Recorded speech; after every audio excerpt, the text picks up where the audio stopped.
This presentation reviews the goals of the Natural Features and Recreation chapter of the City of Muskegon Master Land Use Plan Update. Just a disclaimer that the City of Muskegon Master Plan is designed to be a guide and strategy for future land use. This video is meant to provide a brief snapshot of what the current drafted plan outlines for the respective topic. This is not the final version, and we are looking for feedback on this topic. This video was recorded for informational purposes only.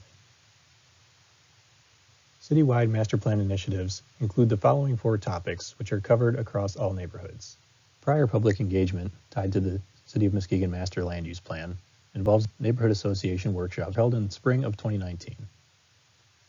Neighborhood plan workshops were held in November of 2021. Economic development and business corridors workshops were held June 2nd and 3rd of 2022. Future opportunities for input will be mentioned at the end of this presentation.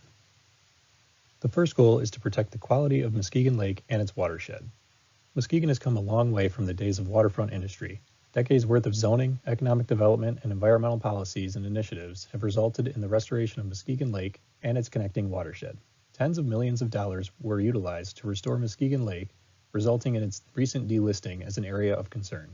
Protections must be in place to ensure that future development around the watershed has minimal impact on the lake. The second goal is to balance the different interests on Muskegon Lake. As the waterfront continues to transition away from industry, competing new uses may arise. New marinas may require cleanup of historic fill, but limit habitat restoration efforts.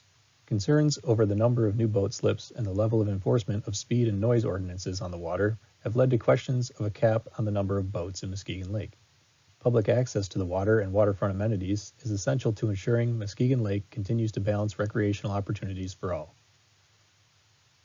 The third goal is to connect greenway corridors and make them accessible through public ownership and easements. Several large greenway corridors align with undevelopable ravines and waterways.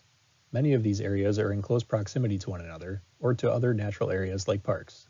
Bolstering efforts to improve the urban tree canopy will also provide a visual and physical connections throughout the city. The fourth goal is to protect the quality of greenway corridors through cleanup of contaminated sites, safeguarding areas highly susceptible to private uses, and reducing illegal dumping. Despite many being publicly owned, private land uses and development pressures have a direct effect on some natural corridors in the city. Identifying locations for acquisition of privately owned land for public use and establishment of conservation easements should be considered to protect and improve the condition of greenway corridors. The fifth goal is to develop wildlife corridor plans to create small natural pathways that connect large natural areas. The creeks and ravines bordering many neighborhoods are home to a variety of wildlife, but are segmented by developed areas. Wildlife corridor plans could identify opportunities to better connect the city's natural areas, improving these natural habitats. The last goal is to adopt policies that encourage climate resiliency and utilize public land to allow for mitigation efforts. The Muskegon Lake watershed encompasses a vast area. Large sections of the city, as well as parts of neighboring cities, route stormwater directly into Muskegon Lake, with Ruddiman Creek and Bidler's Creek also being directly affected. Adoption of design guidelines and construction of green infrastructure, where possible, will help to mitigate the negative effects of stormwater runoff. Please join us Wednesday, March 15th at 5:30 p.m. at the Central Fire Station, where city staff will be hosting a master plan meeting to review the plan's major topics. If you cannot attend this meeting, please leave feedback online or contact city staff directly. We appreciate any and all feedback we receive.